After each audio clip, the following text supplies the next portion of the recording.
அஸ்ஸலாமு அலைக்கும் வரஹ்மத்துல்லாஹி வபரகாத்து. விடியல் நேரத்தின் மற்றும் ஒரு நிகழ்ச்சியினோட அவங்களை சந்திப்பதில் மிக்க மகிழ்ச்சி அடைகின்றோம். தற்போது நாங்கள் அவிசாவலை கொழும்பு அவிசாவலை பிரதான வீதியினுடைய வெள்ளம்பிட்டி பிரதேசத்தில் நின்று தான் உங்கள்கிட்ட பேசிக்கொண்டிருக்கின்றோம். உண்மையிலேயே நேற்று நாங்கள் உங்களுக்கு நேரடி பதிவு போட்டுக்கொண்டிருந்தது. தற்போது 6:45 அதிலிருந்து உங்களோடு பேசுகின்றோம். நேற்று நாங்கள் நேரடியாக லைவ் போட்ட சந்தர்ப்பத்தில் இப்படி காடாக இருக்கவில்லை. இன்று இது ஒரு 6 மாதிரி இந்த கொலன்னாவை வெள்ளம்பிட்டி நகர் பிரதான வீதி மாறி இருக்கின்றது. குறிப்பாக கொலன்னாவை தேர்தல் தொகுதிக்குட்பட்ட இந்த வெள்ளம்பிட்டி பிரதேசம் குறிப்பாக 6 போன்று இந்த நகர் வீதி காட்சி அளிக்கின்றது, மிகவும் கவலை அளிக்கின்றது. குறிப்பாக சுமார் 25க்கு மேற்பட்ட படகுகள், ஸ்பீட் போட், ஃபிஷ் போட், நிறைய வகையான இதுகள் கிடக்கின்றது. இதன் நீர்மட்டம் நேற்றைய விட இன்று நீர்மட்டம் அதிகரித்திருக்கின்றது. உண்மையிலேயே குறிப்பாக பேருவலை மருதானையைச் சேர்ந்த பல இளைஞர்கள் சகோதரர்கள் முன்வந்து தொண்டர் அடிப்படையில் மீட்பணியில் தொடர்ந்து ஈடுபடுவாங்க. குறிப்பாக இன்னும் பலர், அதாவது இந்த வெள்ளம்பிட்டி லன்சியாவத்த, பொல்வத்த, கித்தம்பகுவத்த, மெகடகொலன்னாவ, வெனேவத்த, வெலேவத்த போன்ற பல பிரதேசங்களில் இன்னும் மக்கள் இருப்பதாக தெரிவிக்கப்பட்டுள்ளது. அப்படியான மக்களை மீட்பதற்கான நடவடிக்கையினை போலீசார், இராணுவத்தினர், கடற்படையினருடன் இணைந்து முன்னெடுத்து கொண்டிருக்கின்றனர். உண்மையிலேயே பலர் இன்னும் தங்கியிருப்பதாக தெரிவிக்கப்படுகிறது. குறிப்பாக பல வீடுகளில் தற்போது 1ஆம் மாடி வரையும் தண்ணி வந்துள்ளதாகவும் தெரிவிக்கப்படுகின்றது.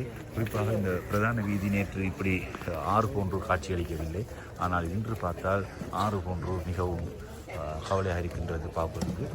உண்மையிலேயே இலங்கை மக்களுக்காகவும் இலங்கை நாட்டுக்காகவும் அனைவரும் பிரார்த்தனை செய்யுங்கள். குறிப்பாக நாட்டின் பல பிரதேசங்களில் கெலியோயா போன்ற பல பிரதேசங்களில் பாரிய அளவில் வெள்ளம் ஏற்பட்டிருக்கின்றது, மண் சரிவு ஏற்பட்டிருக்கின்றது. மக்கள் பாதிக்கப்பட்டு இடம்பெயர்ந்து இடைத்தங்கள் முகாம்கள் இருக்கின்றார்கள். நேற்றிரவு ஜனாதிபதி, நேற்று 8:30 மணி வரை ஜனாதிபதி நாட்டு மக்களுக்கு உரையாற்றியிருந்தார். அதுபோன்றுதான்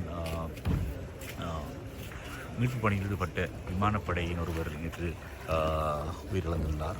அதுபோன்று கடற்படையினர் 5 அந்த மீட்பு பணிக்கு சென்ற 5 இதுவரை காணவில்லை, அவர்கள் நீரில் மூழ்கிவிட்டார்கள், இன்னும் அவருடைய சடலங்கள் எடுக்கப்படவில்லை என்றும் போலீசார் அறிவித்திருக்கின்றனர். இப்படி பல அழிவுகள், சுமார் 300க்கும் மேற்பட்டோர் இந்த வெள்ள அனர்த்தம் காரணமாக இலங்கையில் உயிரிழந்திருக்கிறார்கள். இதனை கட்டியெழுப்புவதற்காக வேண்டிய நாட்டு, அது மாத்திரமல்ல பல சொத்துக்கள், பல பிரதேசங்கள் அழிவடைந்துள்ளன. இதை கட்டியெழுப்புவதற்கான பல நாடுகள் உதவுவதற்கு முன்வந்திருக்கின்றன. குறிப்பாக ஜப்பான், இந்தியா, ஆஸ்திரேலியா, சீனா போன்ற நாடுகள் இணைந்து உதவுவதற்காக ரெடியாகி கொண்டிருக்கின்றன. குறிப்பாக 30 பேரை கொண்ட ஒரு மருத்துவ எமர்ஜென்சி ரிலீஃப் டீம் ஒன்று இலங்கைக்கு ஜப்பானிலிருந்து வரவிருக்கிறது.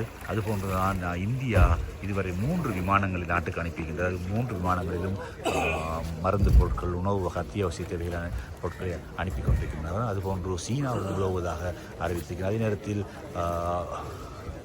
அதே நேரத்தில் தான் ஆஸ்திரேலியாவும் பல மில்லியன் ரூபாய்களை இலங்கைக்கு வழங்குவதாகவும் நேற்று உறுதியளித்திருக்கிறார். குறிப்பாக மீட்பு பணிகள் நடவடிக்கை. அதுபோன்று வெளிநாட்டில் வாழ்கின்ற இலங்கையர்கள், இலங்கை டயஸ்போராக்களிடமும் உதவுமாறு அரசாங்கம் பகிரங்கமாக கோரிக்கை விடுத்திருக்கின்றது.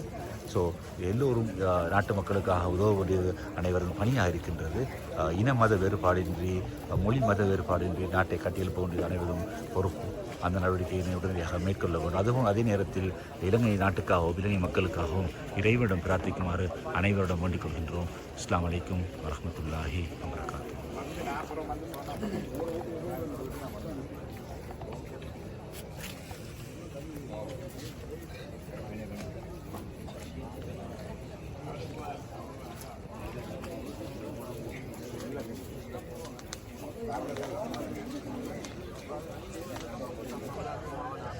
தற்போது நாங்கள் கொழும்பு அவிசாவல பிரதான வீதியில் மீத்தட்டமுள்ள பாலத்துக்கு அருகில், அதாவது இந்த ஒருகடவத்த பாலம் என்று சொல்வார்கள், மேம்பாலம் ஒன்று இருக்கின்றது.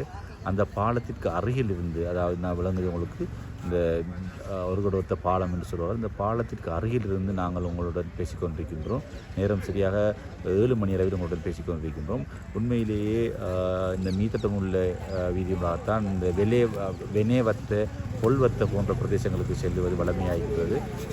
இந்த பிரதேசம் முற்றுமுழுதாக தற்போது வெள்ள நீரில் மூழ்கியுள்ளதைத்தான் விளங்கிக் கொண்டிருக்கிறோம். குறிப்பாக எல்லோரும் வெள்ளம்பிட்டி பிரதேசத்தை நோக்கி தான் சென்று கொண்டிருக்கிறார். நேற்று இந்த வீதியால் பிரயாணம் செய்யக்கூடிய வீதியாக இருந்தது. ஆனால் இன்று இதன் நீர்மட்டம் மிகவும் வேகமாக அதிகரித்துள்ளது. குறிப்பாக இந்த இடத்தில் இருக்கிற மக்கள் கூறுவதனால் சுபோதுக்கு, அதாவது காலை 5 மணிக்கு இருந்த நீர்மட்டத்தினை விட தற்போது நீர்மட்டம் மிகவும் அதிகரித்துள்ளார் தெரிவிக்கின்றார். குறிப்பாக இந்த நீர்மட்டம் அதிகரிக்கும் நிலையில் கூட சிலர் வீடுகளில் இருந்து கொண்டான் அவர்களுக்கு கொஞ்சம் சேஃபாக இருக்கின்றது. அல்ஹம்துலில்லாஹ்.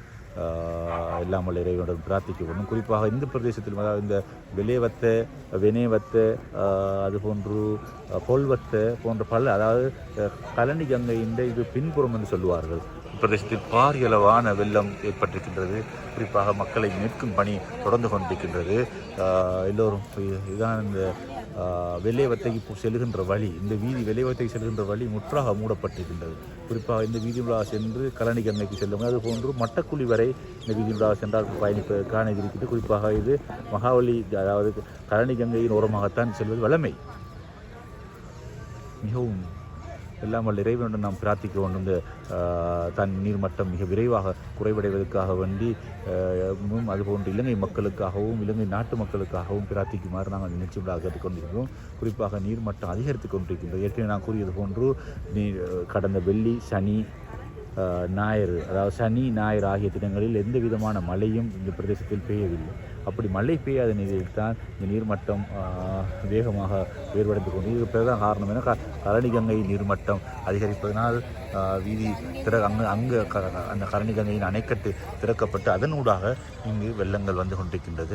இதன் காரணமாக பல்லாயிரக்கணக்கான மக்கள் இடம்பெயர்ந்திருக்கின்றார்கள். இன்னும் சிலர் வீடுகள் தங்கிக் கொண்டிருக்கின்றார்கள். இவர்களுக்கான நிவாரணங்களை வழங்கும் பணி குறிப்பாக கொலன்னாவ பிரதேச செயலகம், அதுபோன்று கொலன்னாவ ஜும்மா பள்ளிவாசல், அதுபோன்று பல பாடசாலைகள் அனைத்து முகாம்கள் ஏற்படுத்தப்பட்டிருக்கின்றது.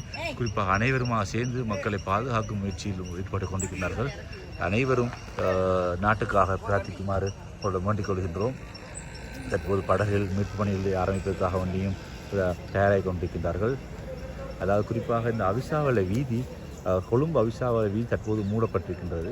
குறிப்பாக ஒருகடவத்த பாலத்திற்கு அங்கால் ஐக்கியம் ஒருகடவத்த பாலத்திற்கு மேம்பாலத்திற்கு அங்கால் யாருமே நுழைய முடியாது. போன்று ஒருகடவத்த அதுபோன்று அதாவது இந்த சஃபா பள்ளி, அதாவது மசூதி சஃபா, அவிசாவளை வீதி மசூதி சஃபா பள்ளிக்கு அருகில் தான் இடம்பிருக்கின்றது.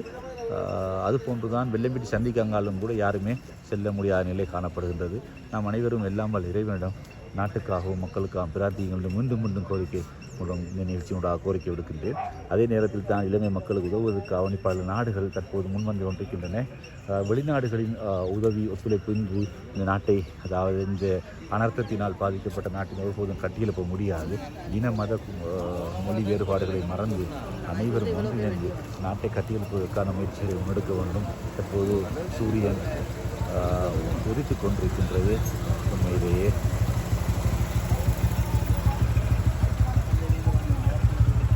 பண்ணி செல்வதற்காக வேண்டிய ஒரு படகு ஒன்று தயாராகி கொண்டிருக்கிறது. இந்த பிரதேசத்தில் படகு ஒன்றைத்தான் காணக்கூடியதாக இருக்கின்றது. ஆனால் அங்கால, அதாவது வெள்ளம்பிட்டி சந்திக்கு அங்கால பல படகுகளை எங்களால் காணக்கூடியதாக இருந்தது. தற்போது நாங்கள் இந்த கொழும்பு அவிசாவளையில், அதாவது நீத்தட்டமுள்ள வீதிக்கு செல்கிற வீதி தான் இந்த வீதி. முந்தி இந்த குணுவத்தன்னு சொல்லுவாங்க, குணு இருந்த இடம், குணு குப்பை கொட்டல் இருக்குது அந்த ஏரியாவில் தான். அந்த ஏரியாவும் முற்று முழுதாக தாண்டு ஆறு போல் காட்சியளிக்கும்.